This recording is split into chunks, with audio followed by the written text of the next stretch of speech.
Hello students. पिछले video में हमने शुरू किया था सेंटर ऑफ मास, ठीक है। और हमने दो पार्टिकल्स के लिए इसको स्टडी कर रहे थे कि टू पार्टिकल सिस्टम अगर होगा तो उसके लिए सेंटर ऑफ मास को किस तरीके से फाइंड आउट किया जाएगा। सेंटर ऑफ मास को फाइंड आउट करने का मतलब है उसकी पोजीशन को फाइंड आउट करना, ठीक है। तो हमने तो क्या लिया था, सेंटर ऑफ मास दो पार्टिकल्स लिए थे, दोनों पार्टिकल की ओरिजिन से कुछ ना कुछ डिस्टेंस थी और इन दोनों के बीच में कहीं तो सी था, तो हमने उसकी डिस्टेंस मानी x। तो इनिशियली हमें नहीं पता m1 m2 में कौन कम है कौन ज़्यादा है, लेकिन दोनों अलग अलग है इतना पता था। तो हमने कहा था कि उसके लिए x जो है वो इस तरीके से निकलेगा। फिर हमने कहा कि जब दोनों अगर इक्वल हो जाएंगे तो m1 m2 की जगह हमने m रख दिया। तो हमने देखा कि उस कंडीशन में जो पोजीशन ऑफ सेंटर ऑफ मास है वो कहाँ आएगी, उसके बीच में आएगी, मिड बिटवीन आएगी, ठीक है, यानी कि उसके एवरेज से निकलेगी। समझ में आ गई बात आपको। तो ये आपके पास क्या आ गई, पोजीशन आ गई, किससे, कैपिटल एक्स से। फिर हमने क्या कहा कि अगर दो पार्टिकल है तो ठीक है, लेकिन अगर एन पार्टिकल सिस्टम भी हो तो भी हम क्या कर सकते हैं, जो हमने दो के लिए लगाया था उसको आगे विस्तार दे करके हम एम एन एक्सन तक कर देंगे। ऐसे मासेस भी जितने कनेक्ट किए होंगे उन सभी को ऐड कर देंगे, तो है ना। इससे हमारे पास क्या आ जाएगा, पोजिशन आ जाएगी किसकी, सेंटर ऑफ मास की। तो ये इक्वेशन बता किसको रही है, position of centre of mass of N particle system, मतलब जिसमें एन पार्टिकल को हमने कनेक्ट किया हुआ है। समझ में आ गई बात आपको। तो ये तो सिर्फ आपकी क्या थी, उसकी एक्स पोजीशन है, ठीक है।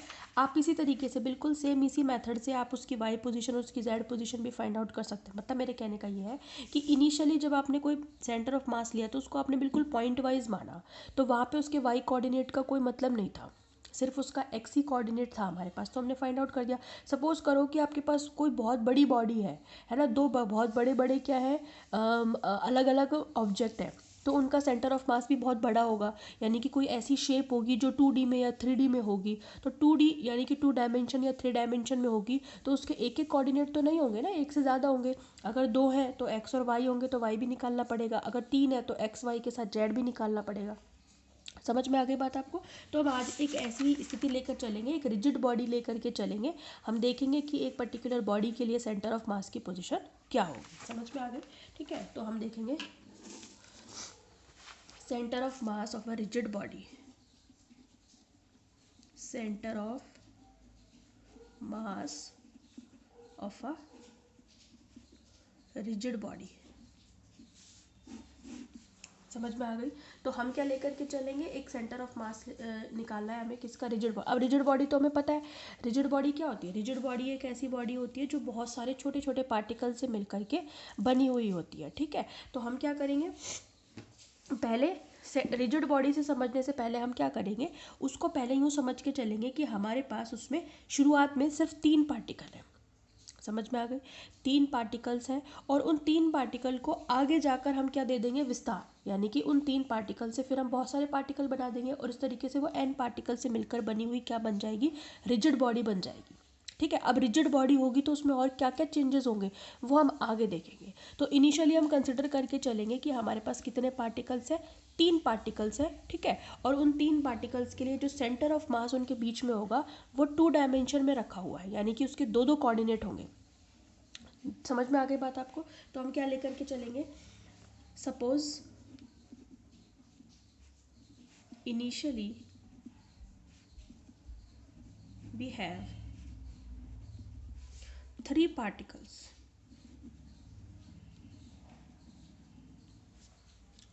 ठीक है। और ये एक स्ट्रेट लाइन में नहीं है। अब की बार जैसे पिछली बार हमने जो 2 पार्टिकल सिस्टम लिया था वो एक लाइन में था, तो वहाँ पे एक ही कोऑर्डिनेट था। अब की बार क्योंकि मैं रिजिड बॉडी ले रही हूँ तो वो एक ऐसी बॉडी जो होगी वो एक लाइन में तो नहीं हो सकती ना। अगर वो स्फेरिकल शेप की है तो वो ऐसे गोलाकार होगी, तो वो एक एक्सिस में एक लाइन में नहीं है। अब उसका वाई कोऑर्डिनेट भी मैटर करेगा। समझ में आ गई बात आपको, क्योंकि वहाँ पर हमने एक छोटा पार्टिकल लिया था तो उसको हमने एक लाइन में कंसिडर कर लिया था। हमने मान लिया था कि पार्टिकल्स जो है वो एक लाइन में डिस्ट्रीब्यूटेड है। लेकिन अब मैं एक रिजिड बॉडी की बात कर रही हूँ तो उसके एक्स कोऑर्डिनेट के साथ साथ उसका वाई कोऑर्डिनेट भी मैटर करेगा। अगर आपने सर्कल शेप लिया, अगर आपने क्या ले लिया, स्फेयर ले लिया, तो वहाँ पे जेड कोऑर्डिनेट भी मैटर करेगा। समझ में आ गई बात आपको। पहले आप 2D के लिए देख लो, 3D का हम कर देंगे, कोई दिक्कत नहीं है, उसको भी हम आगे विस्तार दे देंगे, ठीक है। जनरलाइज फॉर्म में लिख देंगे। Suppose initially we have 3 particles and these particles are lying in a plane,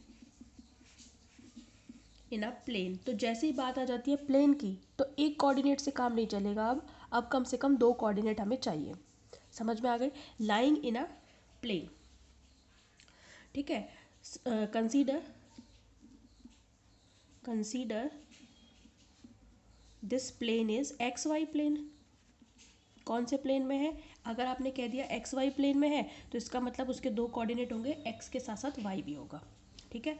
therefore there coordinates are, उनके कोऑर्डिनेट्स क्या क्या होंगे भाई? पहले का होगा x1 y1, है ना। फिर दूसरे का कितना होगा? x2 y2, और तीसरे का कितना हो जाएगा? x3 y3। तीन पार्टिकल्स ले लिए, और अब की बार एक लाइन में ना होकर के वो एक प्लेन में, प्लेन में तो दो दो कोऑर्डिनेट होंगे हर किसी के। पहले का हो गया x1 y1, x2 y2 and x3 y3 respectively. समझ में आ गई बात आपको? ठीक है, इस तरीके से हमारे पास सिस्टम आ गया। अब जो इनका सेंटर ऑफ मास होगा, जहाँ भी होगा, है ना, हम निकालेंगे, जहाँ भी होगा उसके भी दो कोऑर्डिनेट होंगे, ठीक है। तो हमने ले लिया मासेस भी बता दीजिए। Let masses of three particles, masses of these three particles are m1 m2 and m3, ठीक है। फिर हम लेकर के चलेंगे the centre of mass, the centre of mass of this system is let C, capital C है, ठीक है। देयरफॉर इट्स कोऑर्डिनेट्स, ये भी तो 2D ही होगा ना। फिर जब हमने वहाँ पे एक लाइन में माना था, तो जो सेंटर ऑफ मास था उसको भी एक लाइन में माना था। Its coordinates is X Y, capital X Y. वहाँ पे हमने कैपिटल एक्स ही माना था, यहाँ पर एक्स और वाई हो गया, ठीक है। देयरफॉर कैपिटल एक्स कितना हो जाएगा? थ्री पार्टिकल सिस्टम है, तो आप कैसे लिखोगे? m1 x1, तीन बार लिखोगे m2 x2 plus m3 x3, क्योंकि तीनों मास क्या है? m1 m2 m3 है, और उनके लिए पोजीशंस क्या है? x1 x2 x3। केवल मैं x की बात कर रही हूँ, इसलिए यहाँ पे x की बात कर रही हूँ, ठीक है। और नीचे सम ऑफ मासेस, ठीक है। तो वहाँ पे सिर्फ x निकला था, अब आपका y भी निकलेगा। y कितना होगा? क्योंकि अब की बार आपके पास x1 x2 x3 कोऑर्डिनेट के साथ साथ y1 y2 y3 कोऑर्डिनेट्स भी है, तो आप क्या लिखोगे? m2 x2, sorry m1 y1 लिखेंगे। क्या लिखेंगे? m1 y1 plus m2 y2 plus m3 y3, ऐसे तो लिखोगे y कोऑर्डिनेट्स के लिए। और m1 plus m2 plus m3। मतलब कहने का ये है कि सेंटर ऑफ मास के जो दो कोऑर्डिनेट है, कैपिटल एक्स और कैपिटल वाई, तो वो कैसे निकलेंगे? कैपिटल एक्स निकलेगा सभी के एक्स कोऑर्डिनेट्स के साथ, और कैपिटल वाई निकलेगा सभी के वाई कोऑर्डिनेट्स के साथ। बेसिक डेफिनेशन वही रहेगी। आपको क्या करना है? मासेस को ऊपर डिस्टेंसेस से मल्टीप्लाई करके सम करना है, और नीचे सभी मासेस को सम करना है। समझ में आ गई बात आपको? तो ये हो गई मेरे पास इक्वेशन 1, और ये मेरे पास हो गई इक्वेशन नंबर 2। अब इसी में ये हो सकता था कि if m1 is equals to m2 is equals to m3, मतलब ये तीनों पार्टिकल्स कैसे हैं? इक्वल है, और वो किसके बराबर है? m के बराबर। तो कैपिटल एक्स कितना आ जाता? जो m1 m2 m3 है उनकी जगह पर आपको स्मॉल m रखना है, और नीचे भी m1 m2 m3 की जगह पर स्मॉल m रखना है। तो ऊपर देखो m कॉमन आ जाएगा ऊपर से m, और अंदर क्या आ जाएगा? x1 plus x2 plus x3, और नीचे क्या लिखोगे आप? 3m, m से m कट जाएगा, तो कितना आएगा? x1 plus x2 plus x3 divided by 3। जब पिछली बार 2 पार्टिकल सिस्टम था, तो वहाँ पे क्या आया था? x1 plus x2 divided by 2, लेकिन अब 3 पार्टिकल है, तो 3 का सम करोगे, m m m 3 बार आएगा। अगर 4 होते तो m m m m 4 बार आता, तो वहाँ पे नीचे 4 आ जाता, ऊपर एक x4 और आ जाता। समझ में आ गई आपको बात? ठीक है। और y कितना आ जाएगा हमारे पास? y आ जाएगा y1 plus y2 plus y3 divided by 3। ऐसे ही करोगे आप, m कॉमन लोगे, y1 plus y2 plus y3, m से m कैंसिल हो जाएगा। समझ में आ गई बात आपको? तो ये हो गई इक्वेशन थर्ड, और ये हो गई हमारे पास 4। समझ में आ गई? अब देखो, अब इसको मैं क्या कर रही हूँ?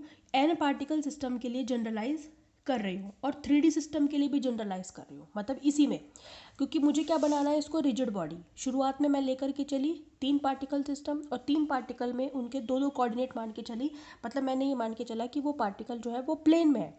लेकिन अब मैं क्या करूँगी, सर्कल एक 2D स्ट्रक्चर होती है, उस सर्कल को मैंने जनरलाइज कर देना है एक स्फेयर में। स्फेयर 3D स्ट्रक्चर होती है, लेकिन सर्कल एक 2D स्ट्रक्चर होती है, 2 डायमेंशन स्ट्रक्चर होती है। तो अब मैं क्या करूँगी, अब मैं ये करूँगी कि 3 की जगह मेरे पास मान लूँगी n पार्टिकल है ना, और वो सभी पार्टिकल्स 2D में ना होकर के 3D में है। 3D में है तो उनके x1 y1 के साथ z1 एक कोऑर्डिनेट और आ जाएगा, z1 z2 z3। तो जो सेंटर ऑफ मास है उसके भी 3 हो जाएंगे, x y और कैपिटल Z। तो हम x y तो कैलकुलेट कर ही चुके हैं, है ना, कैपिटल Z और कर लेंगे। समझ में आ गए? देखो कैसे लिखेंगे। Now let us consider this system is generalized, this system is generalized, मतलब इसको विस्तार दे दिया गया है ना, है ना। let the system is generalized, therefore the particles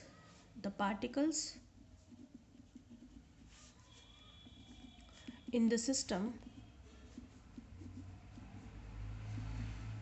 systems are small n, है ना, and these particles are placed in 3D। इनको कहाँ रखा हुआ है हमने, 3 डायमेंशन में रखा हुआ है, 3D में रखा हुआ है। therefore कोऑर्डिनेट्स क्या हो जाएंगे, इनके कोऑर्डिनेट्स क्या हो जाएंगे, x1 y1 z1, है ना, x2 y2 z2, और ऐसे आगे जा जाके xn yn zn। ये हो जा, क्योंकि n पार्टिकल सिस्टम मान लिया ना, तो n पार्टिकल्स के लिए कोऑर्डिनेट्स तो यही होंगे। मासेस क्या हो जाएंगे, m1 m2 और डैश डैश डैश mn, बहुत सारे हो जाएंगे mn। ठीक है, जो कोऑर्डिनेट हो जाएगा किसका, सेंटर ऑफ मास का, कोऑर्डिनेट ऑफ सेंटर ऑफ मास उसका कितना हो जाएगा, x y और कैपिटल Z। सेंटर ऑफ मास तो एक ही है ना, पार्टिकल्स बहुत सारे हैं, उन पार्टिकल्स के बीच का कहीं बीच में है, कहीं भी जहाँ भी है सेंटर ऑफ मास वो तो एक ही है ना, उसके 3 कोऑर्डिनेट, जैसे हर पार्टिकल के 3-3 कोऑर्डिनेट है, ऐसे ही सेंटर ऑफ मास के भी 3 कोऑर्डिनेट होंगे। तो आपका x क्या निकलेगा, n पार्टिकल सिस्टम के लिए मैंने आपको x निकलवा रखा है।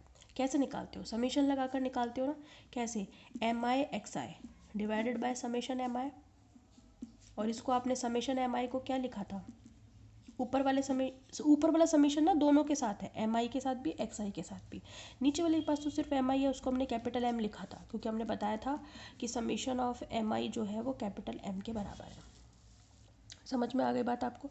ठीक है, कैपिटल Y कितना हो जाएगा, इसी तरीके से आपका हो जाएगा mi yi, क्योंकि आप क्या करोगे, आप ऐसे लिखोगे m1 x1 plus m2 x2 plus dash dash dash mn xn, n particle के लिए बताया था ना मैंने, पिछले वीडियो में बता दिया ये। फिर यहाँ पे क्या लिखोगे, m1 y1 plus m2 y2 plus m3 y3 plus dash dash dash mn yn। नीचे क्या लिखोगे, m1 plus m2 plus dash dash dash mn। तो उसको हमने समेशन ऑफ mi, हमें पता है i कहाँ से कहाँ तक है, i is over 1 to n, summation over i है, i के ऊपर समीशन है ये। ठीक है, लिमिट पता है इसकी, कहाँ से कहाँ तक सम कर रहा है, 1 से लेकर n तक, n पार्टिकल है। अब n कितने भी हो सकते हैं, 2 4 6 8 10 कितने भी हो सकते हैं। ठीक है, नीचे क्या है आपका, कैपिटल M आ जाएगा, mi yi। ठीक है, ये पूरे का z कितना आ जाएगा, z mi zi और नीचे कैपिटल M। ठीक है, तो ये हो गई मेरे पास इक्वेशन 5 6 और 7। मेरी बात समझ में आई? तो ये कैपिटल M क्या है, total mass of small n particle system. तो इस तरीके से मैं 2-3 पार्टिकल से n पार्टिकल पर ले आई, और एक कोऑर्डिनेट से 2 कोऑर्डिनेट और 2 से 3 पर आ गए हम। ये वाली बात समझ में आई? तो अब ये किसका निर्माण करेगी, किस चीज़ को, क्या स्ट्रक्चर बनेगी, एक रिजिड बॉडी बनेगी, एक ऐसी बॉडी बनेगी जिसमें बहुत सारे पार्टिकल्स डिस्ट्रीब्यूटेड है। ठीक है, और एक 3D स्ट्रक्चर में डिस्ट्रीब्यूटेड है। आप एक ऐसे समझ के चलो, आपके पास एक बहुत ही गोला है, एक बड़ा स्फेयर है, और उसके अंदर बहुत सारे पार्टिकल है, सॉलिड स्फेयर है वो। तो वो तीनों दिशाओं में बिखरे हुए होंगे, 3D स्ट्रक्चर होगी, मैंने बताया ना स्फेयर एक 3D स्ट्रक्चर होती है, तो तीनों दिशाओं में होंगे तो उनका सेंटर ऑफ मास है उसके भी 3 ही कोऑर्डिनेट होंगे और वो आप ऐसे निकालोगे। समझ में आ गई बात आपको।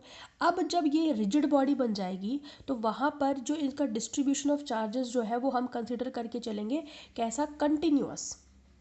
अब कंटिन्यूअस से क्या मतलब है, मेरी बात समझो। मान लो कि मेरे पास बहुत सारे मोती हैं, अलग अलग बिखरे हुए हैं, मैंने उन सभी को जोड़ जोड़ के एक माला बनाई है, ठीक है। तो मैंने क्या किया, छोटे छोटे पार्टिकल से मिला कर के क्या किया मैंने, 8 10 20 25, मतलब मेरे को पता है कि कितनी गिनती है मोतियों की, उनसे मिलाकर मैंने एक माला बनाई है।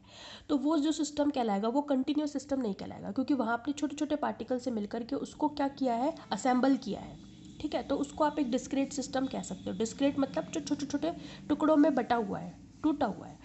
लेकिन अब मैंने क्या कर लिया, उसकी जगह पर एक बड़ा बक्सा ले लिया, बक्सा एक बड़ा बॉक्स ले लिया, है ना, संदूक टाइप समझ लो, ठीक है। अब वो तो क्या है, वो बहुत 1 2 10 20 पार्टिकल से मिलकर तो नहीं बनी ना, वो बहुत सारे पार्टिकल से मिलकर के बनी हुई है। तो उस ऐसे सिस्टम को हम क्या कहेंगे, कंटिन्यूअस सिस्टम, क्योंकि वहाँ पे पार्टिकल्स की संख्या बहुत ज़्यादा है, इतनी नहीं है कि हम उन्हें गिन सकें। तो वो सिस्टम कैसा कंसिडर किया जाएगा, कंटिन्यूअस सिस्टम। तो फिर उसमें हम इंक्लूड करेंगे किसको, रिजिड बॉडी को। तो वहाँ पर समेशन जो है वो सफिशेंट नहीं होगा, समेशन को हमें रिप्लेस करना पड़ेगा इंटीग्रेशन से। बस डिस्क्रेट और कंटिन्यूस सिस्टम में यही फ़र्क होता है कि डिस्क्रेट में आप समेशन यूज़ कर सकते हो, 10 20 50 100 चीज़ों को आपस में जोड़ते हो तो आप समेशन यूज़ कर लोगे। लेकिन जब पार्टिकल्स बहुत ज़्यादा है तो वहाँ समेशन का काम कौन करेगा, इंटीग्रेशन, क्योंकि हमें पता है समेशन भी जोड़ने का काम करता है, सम करने का, और इंटीग्रेशन भी सम करने का काम करता है। इसका मतलब भी क्या होता है, टू सम और टू एड अप। समझ में आ गई। तो इस चीज़ को हम और जनरलाइज करेंगे और विस्तार देंगे इसको, और इसको कन्वर्ट करेंगे एक रिजिड बॉडी में, समझ में आ गई, और इसको आगे कंटिन्यू करेंगे, ठीक है। Thank you.